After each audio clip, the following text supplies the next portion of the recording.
Magandang gabi sa iyo, Bombo Kevin. Magandang gabi po sa mga tagapagpakinig at tagapagsuporta ng Bombo Radio Philippines at ng ating programang Zona Libre. Oo, so piniplay ko kanina sir yung ating mga kaparian from Diocese of Butuan. So at least narinig namin yung mga stand nitong mga pari, and they are actually talagang aware din, and hindi sila humindi para malaman natin kung ano yung mga reaction komento nila regarding itong sa mga pangyayari, sir. So, kanina nga, may isang pare, nagsabi, sir, na yung corruption noon, katulad pa rin ng corruption ngayon. Di ba? Yung finight nila na corruption noon, same corruption pa rin ang pinafight nila ngayon. Pero yan yung question ko, sir. Paano natin yan intindi sa mga mas batang mga listeners, viewers, sir, o batang generations ngayon, sir? Okay, magandang tanong yan, Bombo Kevin. Ano ba talaga ang naging aral at naging kabuluhan ng mga people power na naganap? No? Una, yung People Power 1, 1986. Then People Power 2, 2001. Pareho po na ang magkadugtong na issue dyan, korupsyon. At mga abuso sa kapangyarihan, paggamit ng poder para magnakaw sa pundo ng pamahalaan, and abusuhin ng poder upang magpayaman. Yan, pareho po yun sa diktadura ng Marcos Sr., sa panahon din po ni Pangulong Joseph Estrada. Kay Marcos Sr., ang estimated publicly acknowledged na nakurakot na pondo mula sa kabanang bayan ng gobyerno for almost 20 years, $10 billion. Yeah. So mga mga kababayan, mga aabot yan sa mahigit kalahating trilyon pesos. And involved dyan ang pamilya ni Marcos Jr. Kay Pangulong Estrada, Joseph Estrada, bagamat hindi malaki masyado ang naging korupsyon sa loob ng gobyerno, ginamit naman ang poder sa pagkapangulo para kumuha at magpatong ng mga kutong sa sugal. Kasi iyon naman pong ginamit at million din. Ngayon, sa tanong mo, Bombo Kevin, mga kababayan, paano ito maipatimo at maparealize sa kabataan, sa mga bagong henerasyon ng ating bansa, mga kabataan, yung mga millennials, mga Alpha or Gen Z, paano sila makakarelate sa mga issue na pinanggalingan sa kasaysayan ng ating people, pagkakaroon ng people power.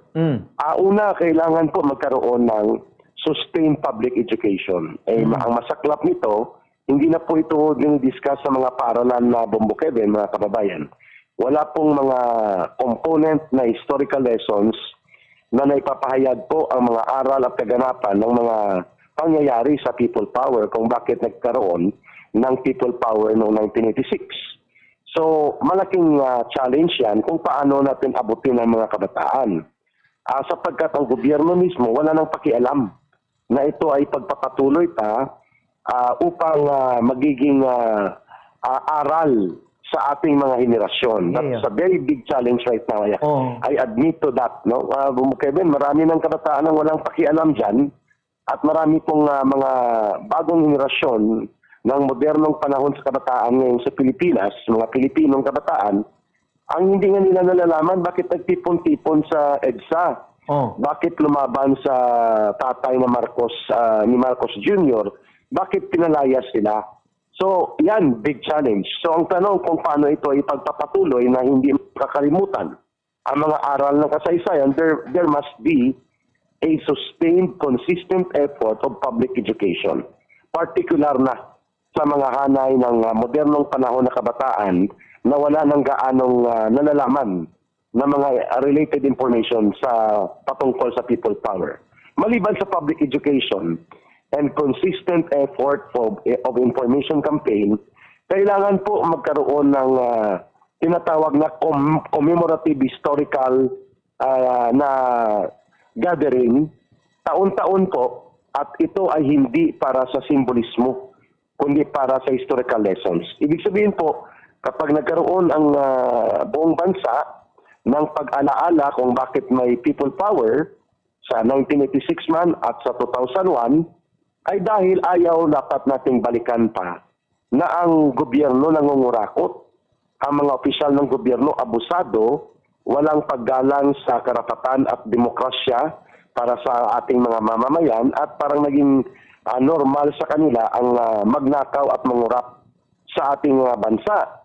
That must be the monumental purpose of having historical lessons tuwing inaalala ang people power, hindi yung mga simbolismo lang ng mga material na pangyayari, kundi yung essential and substantial purpose kung bakit ginugunita ang people power. Wala tayong nakikita ng ganyan eh. Mechanical and symbolic lang ang mga nangyayari. Inaalala yung mga petsa, inaalala yung mga events, pero hindi inaaral ang mga pagkakadugtong at kabuluhan ng mga pangyayari kung bakit naganap ang mga yon. Hindi nakikita ng mga Pilipino, unang lalo na ng mga batang henerasyon, kung bakit naganap ang naturang mga pangyayari. That is very important to have historical commemorative lessons. Tuwing taon-taon kung hindi man regular ginagawa yan, dapat bigyan niya ng importansya. At ang pangatlo na nakikita ko dyan, paano magiging makabuluhan at masustain ang lessons of history sa people power, ay kailangan po talaga magkaroon ng mga accountability process. May mananagot. Hindi pa napanagot ng pamilya Marcos eh.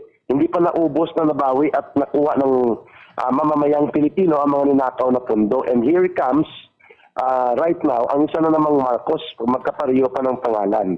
Sabi nga kanina ni Professor Winnie Munsod, sabi niya noon, 40 years ago, nilabanan natin ang isang Marcos na grabe ang lubha ng korupsyon. Ngayon, hinaharap naman natin ang isa sa pinakamalala na korupsyon at ang involved Marcos pa rin, anak niya.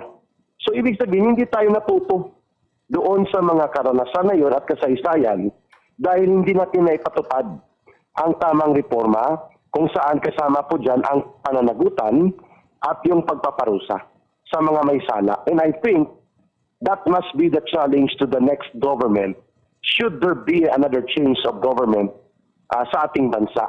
Sapagkat uulit at uulit po ang lahat ng ito kung walang napaparusahan, walang may mananagot, at hindi po nakikita ng kabataan at ng mga henerasyon na sumusunod na dapat pala may pananagutan, may katarungan at may mga kaparusahan sa gumagawa ng korupsyon o nagsasagawa ng abuso sa poder. I think these are hard lessons na hindi po naipatupad pagkatapos ng people power noong 1986. Bumalik lang ang mga korupsyon at malaganap at nag-iba lang ang pangalan. Nag-iba lang ang mga personalidad. Pero yung kultura at ang sistema na napakadali gumawa ng korupsyon, hindi ka naman mananagot, hindi ka makukulong, walang kaparusahan, yun po ang nagpapahintulot that the institutional and systemic occurrence and existence of corruption has now become a culture within the government. At yan, ay even si former President Duterte nahihirapan siya na labanan yan kasi hindi naman talaga nagkaroon ng zero corruption sa panahon ni Pangulong Duterte. Nagdahan-dahan, na-minimize dahil there was a fear factor.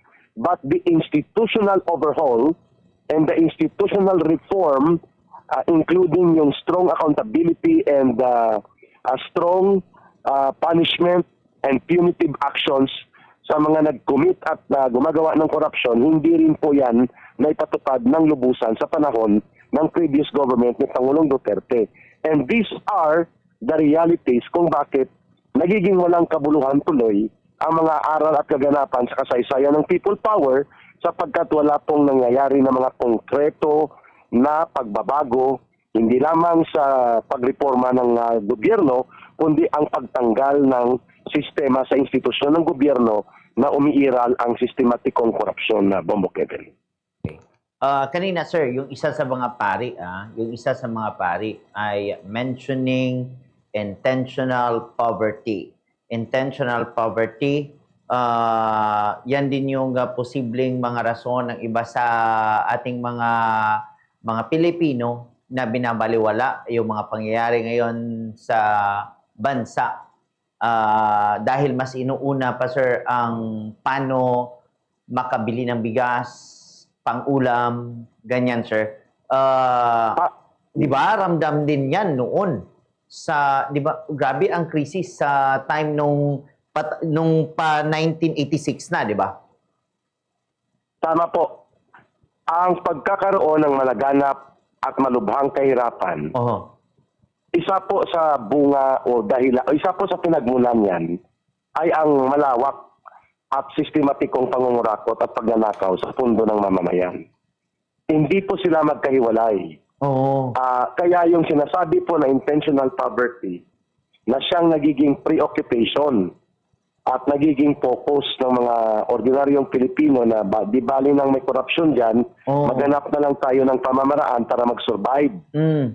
Yan po ang tinatawag natin na negative cultural value. Na tinatanggap natin na ang kahirapan at ang pagdarahop sa buhay ng mga Pilipino ay hindi na natin malulutas, pati ang korupsyon, kasi nandiyan na yan. Kaya, hindi nakikita na ang pananatili ng sistema ng tinatawag na institutional and intentional poverty ay nakaugat dahil pinapayagan ang gobyerno at namumuno sa gobyerno na nagnanakaw ng pundo ng mamamayan at hindi napupunta sa serbisyo at kabutihan ng ating buong mamamayan at ng ating buong bansa ang pundo na dapat para sa kanila. So hindi magkahiwalay. Ang intentional poverty ay idinudulot at nakaugat sa patuloy na pag-iral ng sistematiko at organisadong korupsyon na nangyayari sa gobyerno. Halimbawa lang, para ipakita natin yan. Yes, sir. Kahit anong kayod natin, araw-araw, kung ang ating mga kalsada sa mga liblib na lugar, wala. Kasi ninanakaw ang pundo. Imbis na farm-to-market road, farm-to-pocket road.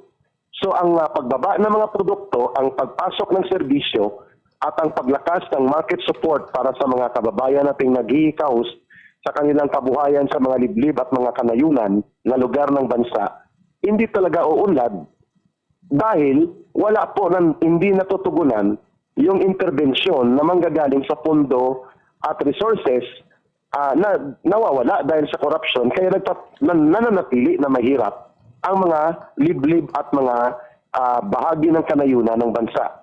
So hindi magkahiwalay yun. Para magkaroon ng kalsada, magkaroon ng linya ng kuryente, at magkaroon ng capital input and market support, kailangan itigil mo ang corruption para maibuhos ang pundo papunta sa mga kailangan upang umunlad ang kanayunan. Halimbawa, there are only 27% ng ating lupaing agrikultural na natatamnan ng palay ang irrigated. 27% lang. Ibig sabihin po mga kababayan, almost 70% ng ating mga kalupaan ay sahod ulan. Definitely, mapag-iwanan tayo ng mga bansa na nag-aral lamang sa atin sa scientificong pamamaraan ng pagtatanim ng palay sapagkat in-improve ng kanilang gobyerno at naging moderno ang kanilang agricultural system. Samantalang tayo, napag-iwanan tayo hundreds of years ago ang ating teknolohiya at sistema ng pagtatanim na nanatiling kapos pa rin at hindi scientifico at hindi pa rin tama ang pamamaraan ng mga teknolohiya dahil ang pundo hindi napupunta sa pag-modernize ng agriculture. Kaya hindi po magkahiwalay ang intentional poverty at ang institutional corruption.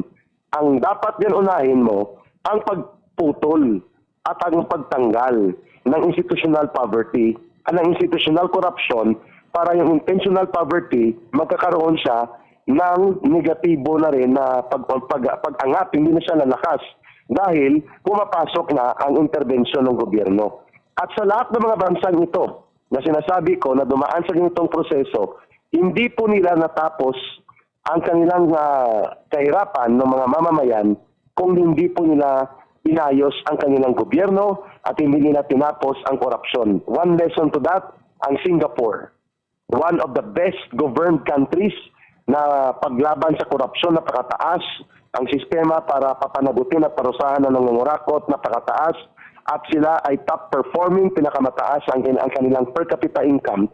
It did not come overnight. Yan po ay nangyari dahil binuo nila ang tamang gobyerno at inayos ang burokrasya, tinanggal ang institutional corruption at nagkaroon po ng sistematikong pag-address sa poverty situation ng Singapore 50 years ago. Napag-iwanan na nila ang Pilipinas. Ganyan din po ang nangyari sa China, sa Vietnam. Mga bansa po ito na inayos nila ang kanilang gobyerno at upang ang pangungurakot at abuso sa gobyerno ay mawala at ang gobyerno ang siyang nagde-develop ng mga pundo at resources para sa kabutihan ng mamamayan, kaya naging maunlad at nawala ang tinatawag nating poverty situation. Yan ang wala sa Pilipinas at hindi pa nangyayari ng lubusan Bumukere. Oo. Tinitingnan ko, noong 1985 sa time ng kanyang ama, it's around 44.2% yung poverty incidence noong time na yon. Sa sabi ng Marcos administration, sa kanya daw na administrasyon, nasa 10.9% in 2023. Pero pagbasihan, sir, ang self-rated poverty, 58% ang nag-a-identify ng kanilang mga sarili bilang poor, bilang mga mahihirap, sir. So, yung numbers magkaiba. Pero kung tingnan mo 1985 sa ngayon, i-compare sa self-rated poverty incidence, mas malaki sa ngayon. Yeah, tama yan. Because the population during the time in 1985, yung panahon na pabagsak ang gobyerno ng Marcos Sr., yung diktadura ng Marcos Sr., ay nasa, I think the population nasa almost 60 million lang ang Pilipino. Ngayon, almost 120 million tayo, doble yan. 40 years ago, nasa almost 60 million lang. So, kung 44% yan, ibig sabihin noong panahon na yon ay halos mga aabot po sa kulang-kulang 25 million na mga Pilipino po ang naghihirap sa panahon ng tatay niya. Pero ngayon, ang rated poverty at ang poverty index figure, ang katotohanan po ay umaabot sa hindi bababa sa 65 million Filipinos ang naghihikaos ang buhay. Ibig sabihin, ang income nila ay hindi regular, ang kanilang kita ay mas mababa sa below sa $2 per day. Ibig sabihin po, mag $2 per day yan, mga kababayan, halos makakita lang sila ng ₱100. That is a rate that is 40 years ago pa na rate of poverty para mag-survive ka. Kaya nga, sa latest din na pag-amin ng Philippine Statistics Authority, 61% ng mga Pilipino araw-araw ang hindi makakompleto ng 3 beses na kain sa isang araw. At karamihan yan sa area po ng mga tribong pamayanan, sa mga komunidad, sa mga liblib na mga lugar at mga barangay na wala pong development, at ang mga community ng urban poor. In Metro Manila alone, there are 1.8 million Filipinos na hindi makakompleto, close to 2 million every day, ang hindi makakain ng 3 beses sa isang araw. Pinakasentrong kapital na lungsod ng buong bansa. Kaya mali po at binaluktot yung statistics ni Marcos Jr. Sapagkat mas lalong lumala ang self-rated poverty. Ibig sabihin po ang taong bayan na mismo nagsasabi na mahirap ang buhay nila at pati po ang self-rated hunger mataas. Sa panahon ni Rodrigo Duterte in 2022 nang bumaba siya, ang self-rated hunger is around 48%, ngayon 61%. Napakataas po yan 13% po ang ginubli niyan. Dahil nga po walang malinaw na pagunlad sa agrikultura, walang malinaw na paglawak ng trabaho, bumagsak pa ang kita ng ating mga mamamayan, umalis at lumalayas pa ang mga investor, at wala pong dayuhan at mga lokal na mamumuhunan na lumalago. At ang lahat ng ito, pinatotohanan po ng binabanggit ng Central Bank, ng Bangko Sentral ng Pilipinas, na hindi na nila kaya pa na pababain ang interest rate of loans para lamang may gustong mangutang para magkaroon ng capital input sa pagnegosyo. Wala na talaga ang ekonomiya na timbagsak at gumagapang na talaga that even the World Bank ang nagsasabi na dahil po sa persepsyon ng malaganap na korupsyon, walang mamumuhunan na gustong tumagal sa Pilipinas. And that is a clear indicator na malubha ang ating pang-ekonomiyang kalagayan sa ilalim ni Marcos Jr. Oh. Sir, I'm questioning this talaga, sir, kasi siguro naman itong usapin na ito sa poverty, kahirapan, kapobrehon, kakabos, ramdam ng lahat. Even siguro yung mga mayayaman, even siguro yung mga negosyante, ramdam nila ito. Hindi naman siguro nasa magandang estado lahat ng mga negosyante sa ngayon kasi tinatax tayo lahat, sir, di ba? Tama ka. Ang umaabot po sa siguro ang indirect taxes. Ibig sabihin ang nagbabayad ng buwis ang mga mamamayan through consumers taxes, mga value added tax at iba pa. Umaabot yan sa 60%. Mga salary tax, income tax, consumer tax.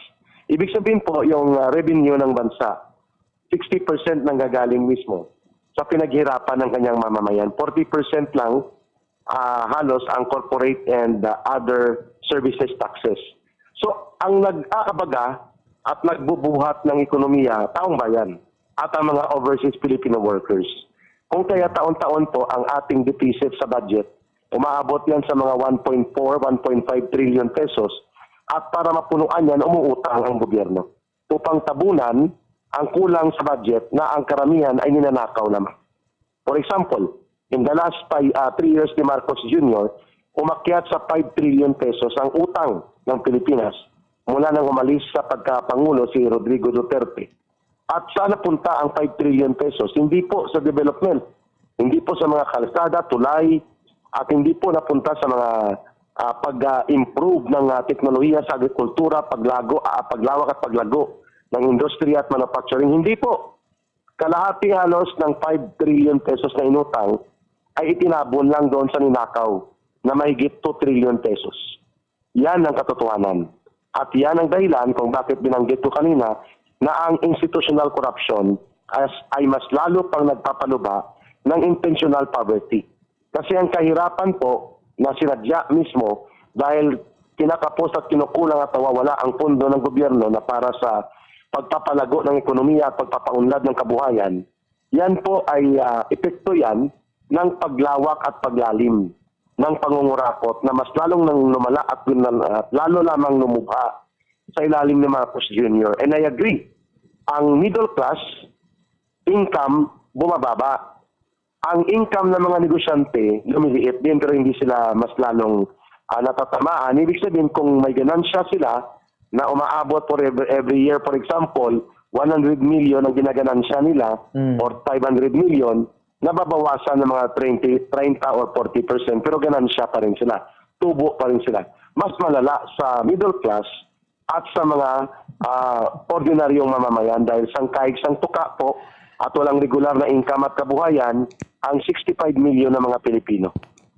Yan po ang katotohanan mga kababayan at sa tingin ko wala ibang dahilan dyan kundi ang mali at abusado at nangungurakot na sistema ng gobyerno na pinalala ni Marcos Jr. So governance ang pwede po natin isolusyon dyan. Babaguhin natin ang liderato, kasabay niyan ang pagreforma ng sistema ng gobyerno at kung dapat baguhin po ang mga batas na dapat mawala na po ang mga institutional corruption na ito like i-dissolve ang Congress at gawing parlamento ito, bawasan ng mga mambabatas, yung mga magnanakaw at kawatan ng mga politiko, huwag nang tatakbuhin at sila po ilitisin, bawiin ang mga ninakaw na kayamanan, ari-arian at i-convert into cash capitalization and resources ng buong bansa, pwedeng mangyari yon.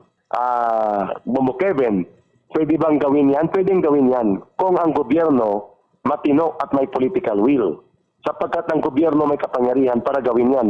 Bawiin ang mga ninakaw na kayamanan, ang mali-maleta na pinag-deliver. Mantakin mo, kaya nga malang magsuli ng 85 million pesos itong si Alcantara.